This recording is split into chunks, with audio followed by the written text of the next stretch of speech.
வணக்கம் மக்களே! நீங்க பார்க்குறது ஹோனிங் ஆன் டூ வீல்ஸ். இந்த ஃபிரான்ஸ்ல நடந்த MotoGP பத்தி சிம்பிள் அண்ட் ஷார்ட்டா இந்த வீடியோல பார்க்கலாம். டைம் வேஸ்ட் பண்ணாம வாங்க வீடியோக்குள்ள போகலாம். இந்த ஃபிரான்ஸ் ஜிபி பத்தி சொல்றதுக்கு முன்னாடி, MotoGP பார்த்தீங்கன்னா, ஒரு 10 நாளுக்கு முன்னாடி புதுசா ஒரு ரூல்ஸ் கொண்டு வந்திருக்காங்க. அதில மொத ரூல்ஸ் என்ன அப்படின்னு பார்த்தீங்கன்னா, நீங்க ரேஸ் ஸ்டார்ட் பண்றதுக்கு முன்னாடி ஒரு டயர் செலக்ட் பண்ணிட்டு, நீங்க வந்து கிரிட்ல வந்து உட்காந்துருப்பீங்க.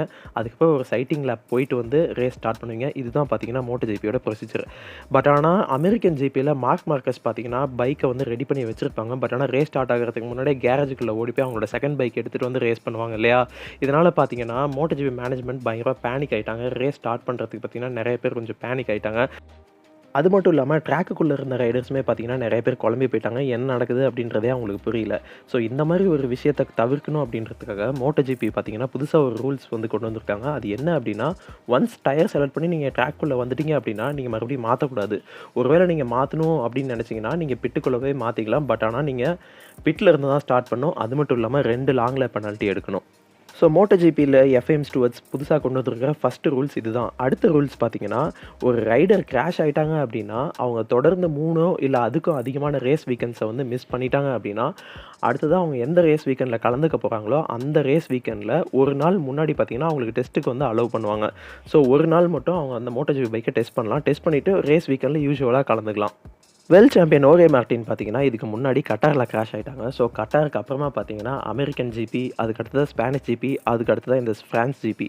இந்த 3 ஜிபியும் தொடர்ந்து மார்ட்டின் மிஸ் பண்ணியிருக்காங்க. ஸோ அதனால அடுத்ததா எந்த ஒரு ரேஸ் வீக்கெண்ட்ல மார்ட்டின் வந்து கலந்துக்கிறாங்களோ, அந்த ரேஸ் வீக்கெண்டுக்கு முன்னாடி ஒரே ஒரு நாள் மட்டும் மார்ட்டினுக்கு அந்த பைக்கை டெஸ்ட் பண்ற வாய்ப்பு கிடைக்கும். இதுதான் பார்த்தீங்கன்னா, அந்த புது ரூல்ஸ். ஸோ இதுதான் MotoGP புதுசா கொண்டு வந்திருக்க 2 புது ரூல்ஸ். ஸோ இப்போ ஃபிரான்ஸ் ஜிபிய பத்தி பார்க்கலாம் வாங்க. செரஸ்ல ஃபேபியோ குவார்டராரோட பெர்ஃபார்மன்ஸை பார்த்துட்டு இந்த ஃபிரான்ஸ் ஜிபி பார்த்தீங்கன்னா, ஃபேபியோட ஹோம் கிரவுண்டு. ஸோ இந்த இடத்துல இன்னொரு அட்வான்டேஜா இருக்கும். ஃபேபியோ மேல எக்ஸ்பெக்டேஷனும் பார்த்தீங்கன்னா, ரொம்ப அதிகமா இருந்துச்சு. அது மட்டும் இல்லாம யமஹாவும் பார்த்தீங்கன்னா, அவங்களோட 4 ரைடர்ஸ்க்குமே புது இன்ஜின் வந்து கொண்டு வந்திருந்தாங்க. ஸோ ஃபேன்ஸோட எக்ஸ்பெக்டேஷனுக்கு ஏத்த மாரியே ஃபேபியோ குவார்டராரோவும் பார்த்தீங்கன்னா, ஒரு ஆல் டைம் லேப் ரெக்கார்ட் பண்ணி போல் பொசிஷன் எடுத்திருந்தாங்க. இத ஃபேபியோ மட்டும் இல்ல, டுகாட்டி, ஃபேன்ஸ் அப்படின்னு சொல்லி யாராலயுமே நம்பவே முடியல. என்னதான் ஃபேபியோ போல் பொசிஷன்லேருந்து ஸ்டார்ட் பண்ணியிருந்தாலுமே, அந்த டுக்காட்டி முன்னாடி யமஹாவோட பெர்ஃபார்மன்ஸ் பார்த்தீங்கன்னா, கொஞ்சம் கம்மியா தான் இருந்துச்சு. அந்த ஸ்ப்ரிண்ட் ரேஸை பார்த்தீங்கன்னா, மார்க் மார்கஸ் தான் வின் பண்ணியிருந்தாங்க. அண்ட் செகண்ட் பிளேஸ் பார்த்தீங்கன்னா, அலெக்ஸ் மார்கஸ். தேர்ட் பிளேஸ் பார்த்தீங்கன்னா, ரூக்கி ஃபெர்மின் அல்டகர். இதில மார்க் மார்கஸ் பார்த்தீங்கன்னா, MotoGP ஹிஸ்டரியிலேயே முதல் முறையா தொடர்ந்து 6 ஸ்ப்ரிண்ட் ரேஸ் வந்து வின் பண்ணியிருக்காங்க. இதுக்கு முன்னாடி ஓரே மார்ட்டின் தான் அந்த ரெக்கார்டு வச்சிருந்தாங்க. மார்ட்டின் பார்த்தீங்கன்னா, தொடர்ந்து 5 ரேஸ் வின் பண்ணியிருக்காங்க. பட் இந்த ஃபிரான்ஸ் ஜிபி மூலியமா மார்க் மார்கஸ் வந்து தொடர்ந்து 6 ஸ்ப்ரிண்ட் ரேஸ் வந்து வின் பண்ணியிருக்காங்க. வழக்கம் போல ஸ்ப்ரிண்ட் ரேஸ் பெக்னாயாவ சோதிச்சு பார்க்குதுன்னு தான் சொல்லணும். இந்த ஸ்ப்ரிண்ட் ரேஸ்ல பெக்னாயா பார்த்தீங்கன்னா கிராஷ் ஆயிட்டாங்க. சண்டே நடந்த மெயின் ரேஸ்ல பாதி ட்ராக்ல பார்த்தீங்கன்னா மழை பெஞ்சிருந்தது. அதுவே இன்னொரு பாதியில பார்த்தீங்கன்னா மழை பெய்யல. ஸோ அதனால ரைடர்ஸ் எல்லாருமே பார்த்தீங்கன்னா, வெட் டயர்ஸ் யூஸ் பண்ணலாமா? இல்ல ஸ்லிக் டயர்ஸ் யூஸ் பண்ணலாமான்னு பார்த்தீங்கன்னா, பயங்கர கன்ஃபியூஷனாவே இருந்தாங்க. இந்த வீடியோட ஸ்டார்ட்டிங்லேயே MotoGP புதுசா ஒரு ரூல்ஸ் கொண்டு வந்திருக்காங்க அப்படின்னு சொன்னேன் இல்லையா? அதாவது நீங்க ஒரு டயர் செலக்ட் பண்ணிட்டு, மறுபடியும் அந்த டயர் வேண்டாம், எனக்கு இன்னொரு டயர் வேணும் அப்படின்னு நீங்க வந்து ஸ்வாப் பண்ணீங்க அப்படின்னா, உங்களுக்கு டபுள் லாங் லேப் பெனால்டி கிடைக்கும் அப்படின்ட்டு. ஸோ அதுதான் பார்த்தீங்கன்னா, இந்த ஃபிரான்ஸ் ஜிபில நெறைய MotoGP ரைடர்ஸ்க்கு நடந்திருக்கு. ஸோ யாரெல்லாம் ஒரு பைக்கை வந்து செலக்ட் பண்ணிட்டு, அந்த பைக் வேணாம், எனக்கு வேற பைக் வேணும் அப்படின்னு ஸ்வாப் பண்ணாங்களோ, அவங்க எல்லாத்துக்குமே டபுள் லாங் லேப் பெனால்டி இந்த ஃபிரான்ஸ் ஜிபில கிடைச்சது. இந்த France GB Sunday main race பார்த்தீங்கன்னா, ஒரு லாட்ரி மாரி தான் சொல்லணும். யார் கரெக்டான டயரை சூஸ் பண்ணாங்களோ, அவங்க தான் அந்த ரேஸை வின் பண்ணுவாங்க. ஸோ ஜார்கோ பார்த்தீங்கன்னா, பெர்ஃபெக்ட்டான டயர் சாய்ஸோட, பெர்ஃபெக்ட்டான ஒரு ரேஸ் ஸ்ட்ராட்டஜியோட இந்த ஃபிரான்ஸ் ஜிபியை பார்த்தீங்கன்னா வின் பண்ணியிருக்காங்க. அண்ட் செகண்ட் பிளேஸ் பார்த்தீங்கன்னா mark Marcus. And third place பார்த்தீங்கன்னா ரூக்கி ஃபெர்மின் அல்டகர். MotoGP ஹிஸ்டரியில ஒரே மேனுஃபேக்சர் தொடர்ந்து அதிகபட்ச ரேஸை வின் பண்ணதுல ஹோண்டா தான் முதல் இடத்துல இருந்துச்சு இதுக்கு முன்னாடி. ஹோண்டா பார்த்தீங்கன்னா, தொடர்ந்து 22 ரேஸை வந்து வின் பண்ணியிருந்தாங்க இதுக்கு முன்னாடி. இதுவே டுக்காட்டி பார்த்தீங்கன்னா, 22 ரேஸை வின் பண்ணி ஹோண்டாவை வந்து மேட்ச் பண்ணிட்டாங்க ஜெரஸ் வரைக்கும். ஸோ ஒருவேளை டுக்காட்டி மட்டும் இந்த ஃபிரான்ஸ் ஜிபியை வின் பண்ணியிருந்தாங்க அப்படின்னா, MotoGP ஹிஸ்டரியிலே தொடர்ந்து 23 ரேஸை வின் பண்ண மேனுஃபேக்சர் டுக்காட்டியாக தான் இருந்திருக்கும். பட் ஆனால் ஜார்கோ டுக்காட்டியோட வின்னிங் ஸ்ட்ரைக்கை உடச்சிட்டாங்க. இப்போதைக்கு டுக்காட்டி அண்ட் ஹோண்டா 2 பேருமே பார்த்தீங்கன்னா, 22 விக்டரியில் டை அப் ஆகியிருக்காங்க. பெக்னாயா வழக்கமாக சண்டே தான் சூப்பராக பெர்ஃபார்ம் பண்ணுவாங்க. பட் ஆனால் இந்த சண்டே பெக்னாயாவுக்கு ஒரு ஏமாற்றம் தான் சொல்லணும். அது ஆனால் பெக்னாயாவோட மிஸ்டேக் கிடையாது. கம்ப்ளீட்டாக பார்த்தீங்கன்னா, எனைய பாஸ்டனினி, பெக்னாயா அண்ட் ஜான் மிர் இவங்க 2 பேர்த்தையுமே பார்த்தீங்கன்னா, கிராஷ் பண்ணி ஒரு ஓரமாக தள்ளிட்டாங்க. சாம்பியன்ஷிப் கண்டெண்டர் அலெக்ஸ் மார்கஸும் பார்த்தீங்கன்னா, இந்த மெயின் ரேஸ்லேருந்து கிராஷ் ஆகிட்டாங்க. அலெக்ஸ் மார்கஸ் அண்ட் பேக்கோ இவங்க 2 பேருமே சண்டே பார்த்தீங்கன்னா, ஒரு பாயிண்ட் கூட ஸ்கோர் பண்ணலை. ஸோ இந்த மாதிரி ஒரு சிச்சுவேஷனில் மார்க் மார்கஸ் பார்த்தீங்கன்னா, எந்த ஒரு ரிஸ்க்கும் எடுக்காமல் உஷாராக அந்த செகண்ட் பிளேஸை பார்த்தீங்கன்னா தக்க வச்சுட்டு 20 பாயிண்ட்ஸ் லம்பாக 2 பேர்த்திட்ட இருந்து கலெக்ட் பண்ணிட்டாங்க mark Marcus. Sunday main race பார்த்துருந்தீங்கன்னா நம்ம எல்லாருக்குமே தெரிஞ்சிருக்கும். ஃபேபியோ குவார்டாரோ பார்த்தீங்கன்னா கிராஷ் ஆயிட்டாங்க. பட் ஆனா கிராஷ் ஆனதுக்கப்புறமா அந்த ட்ராக் மார்ஷல் கூட கொஞ்ச நேரம் பார்த்தீங்கன்னா ரொம்ப ஆர்கியூமெண்ட் பண்ணி கடைசியா ஃபேபியோ குவார்டாரோவ பார்த்தீங்கன்னா ட்ராக்க விட்டு வெளிய போயிருப்பாங்க. ஸோ ட்ராக் மார்ஷல்ட்ட ரொம்ப அக்ரெசிவா ஃபேபியோ குவார்டாரோ பிஹேவ் பண்ணாங்க அப்படின்றதுக்காக ஃபேபியோ குவார்டாரோவுக்கு பார்த்தீங்கன்னா €2000 பார்த்தீங்கன்னா ஃபைன் போட்டிருக்காங்க. அது மட்டும் இல்லாம அடுத்ததா நடக்க போற சில்வர் ஸ்டோன் ட்ராக்ல ஃபர்ஸ்ட் 10 நிமிஷம் ஃபேபியோ குவார்டாரோ பார்த்தீங்கன்னா கலந்துக்க கூடாது அப்படின்னு சொல்லியிருக்காங்க. ஃப்ரீ பிராக்டிஸ்ல மட்டும்.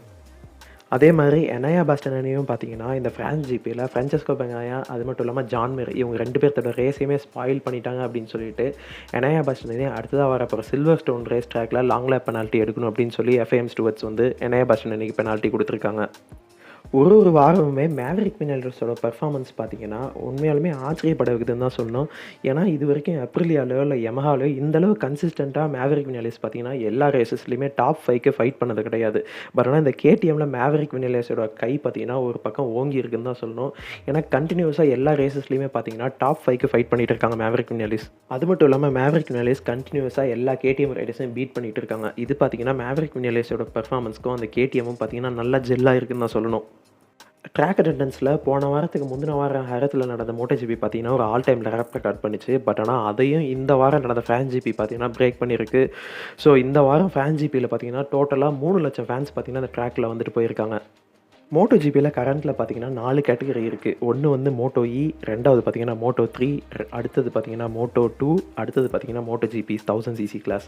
ஸோ டோட்டலாக 4 கிளாஸ் இருக்குது. பட் ஆனால் அடுத்த வருஷத்துலேருந்து கிங் ஆஃப் பேகர்ஸ் அப்படின்னு சொல்லிட்டு ஒரு புதுசாக ஒரு கேட்டகரியை MotoGPக்குள்ளே கொண்டு வரதா சொல்லியிருக்காங்க. இந்த ஒரு கிங் ஆஃப் பேகர்ஸ் பார்த்தீங்கன்னா யூரோப்பில் நடக்கிற ட்ராக்கில் மட்டும்தான் இவங்க வந்து பார்ட்டிசிபேட் பண்ணுவாங்க. யூரோப் போட்டு வெளியே போகிற ட்ராக்லலாம் இவங்க பார்ட்டிசிபேட் பண்ண போகிறது கிடையாது. ஸோ டோட்டலாக 6 ரவுண்டில் 12 ரேஸ் பார்த்தீங்கன்னா நடக்க போகுது. ஒரு ட்ராக்லேயும் பார்த்தீங்கன்னா 2 ரேஸாக இந்த கிங் ஆஃப் பேகர் நடக்க போகுது. பர்சனலாக என்ன கேட்டிங்க அப்படின்னா, இந்த கிங் ஆஃப் பேகர்ஸ்க்கு நான் அவ்வளோ பெருசாக சப்போர்ட் பண்ண மாட்டேன். ஏன்னா இது பார்த்தீங்கன்னா கம்ப்ளீட்டாக ஹார்லி டேவிட்சன் மட்டும் தான் யூஸ் பண்ணணும். அது மட்டும் இல்லாமல் மோட்டோ அமெரிக்கா ரைடர்ஸ் தான் மோஸ்ட்லி இதில் கலந்துக்குவானுங்க. ஸோ அமெரிக்கன்ஸுக்கு ஃபேவர் பண்ணுறதுக்காக ஒரு சிஸ்டமை ஃபோர்ஸ் பண்ணி MotoGPக்குள்ளே கொண்டு வர மாதிரி தான் எனக்கு தோணுது. இதை பற்றி உங்களோட தாட்ஸ் என்ன அப்படின்றத கண்டிப்பாக கீழே கமெண்ட்ஸில் சொல்லுங்கள். AGV பிஸ்டா GPRR ஹெல்மெட் பார்த்தீங்கன்னா நம்ம ஊரில் ரொம்ப ஃபேமஸான ஒரு ஹெல்மெட். எல்லாத்துக்குமே ரொம்ப பிடிச்ச ஒரு ஹெல்மெட். சூப்பர் பைக் வச்சுருக்கவங்க மோஸ்ட்லி இந்த ஹெல்மெட் தான் வச்சுருப்பாங்க. ஸோ புதுசாக யாராவது AGVயில் பிஸ்டா GPRR வாங்குற மாதிரி இருந்தால் கொஞ்ச நாள் வெயிட் பண்ணுங்கள். ஏன்னா AGVயோட அடுத்த ஃப்ளாக்ஷிப் ஹெல்மெட்டை பார்த்தீங்கன்னா AGV வந்து டெஸ்ட் பண்ணிட்டு இருக்காங்க. லூகா மரினியை வச்சு இந்த செரஸ் டெஸ்ட்டில் வந்து டெஸ்ட் பண்ணாங்க. இந்த ஹெல்மெட்டில் பார்த்தீங்கன்னா சைடில் சின்னதாக ஒரு ஸ்பாய்லர் மாதிரி இருக்கும். அது மட்டும் இல்லாமல் முன்னாடி சின்னக்கிட்ட பார்த்தீங்கன்னா வென்டிலேஷன்லாம் கொஞ்சம் பெருசாக இருக்குது. அது மட்டும் இல்லாமல் முன்னாடி ஃபோர்ஹெட்லேயும் பார்த்தீங்கன்னா வென்டிலேஷன்லாம் கொஞ்சம் வித்தியாசமாக இருக்குது. ஸோ AGV பிஸ்டா GPRR யாராவது வாங்குற மாதிரி இருந்தால் கொஞ்சம் வெயிட் பண்ணுங்கள். இதனுடைய அடுத்த வெர்ஷன் கூடிய சீக்கிரத்தில் வரப்போகுது. MotoGP மேனேஜ்மெண்ட் அடுத்ததாக வரப்போகிற 850cc யாருமே இந்த 2025 சீசனில் டெஸ்ட் பண்ணக்கூடாது. அடுத்ததாக வர 2026 சீசனில் தான் டெஸ்ட் பண்ண ஆரம்பிக்கணும் அப்படின்னு சொல்லியிருக்காங்க. இதுக்கான மெயின் ரீசன் என்ன அப்படின்னு பார்த்தீங்கன்னா, ரொம்ப ஏர்லியாக ஸ்டார்ட் பண்ணால் அதுக்கான டெவலப்மெண்ட் காஸ்ட் ரொம்ப அதிகமாகும். கிட்டத்தட்ட 2 வருஷம் டெவலப்மெண்ட் இருந்தால் 2 வருஷம் காசு ரொம்ப செலவாகும். ஸோ அதனால் அந்த 850cc டெவலப்மெண்ட்டை முடிஞ்ச அளவு 1 வருஷமாக குறைச்சிக்கோங்க. அப்போ தான் டெவலப்மெண்ட் காஸ்ட் பார்த்தீங்கன்னா கம்மியாகும் அப்படின்னு சொல்லிட்டு 2026 இருந்து தான் 850cc டெஸ்ட் பண்ணணும் அப்படின்னு சொல்லியிருக்காங்க. 2027 பிரெல்லி வந்து மெச்லின்ட்டு டயர் சப்ளையர் ஸ்பான்சர்ஷிப்பை வந்து டேக் ஓவர் பண்ண போகிறாங்க. அது நம்ம எல்லாத்துக்குமே தெரியும். 2027க்கான டயர்ஸை பிரெல்லி பார்த்தீங்கன்னா அடுத்ததாக நடக்க போகிற ஸ்பானிஷ் GP முடிஞ்ச உடனே 1000cc பைக்கில் போட்டு டெஸ்ட் பண்ண போகிறாங்க.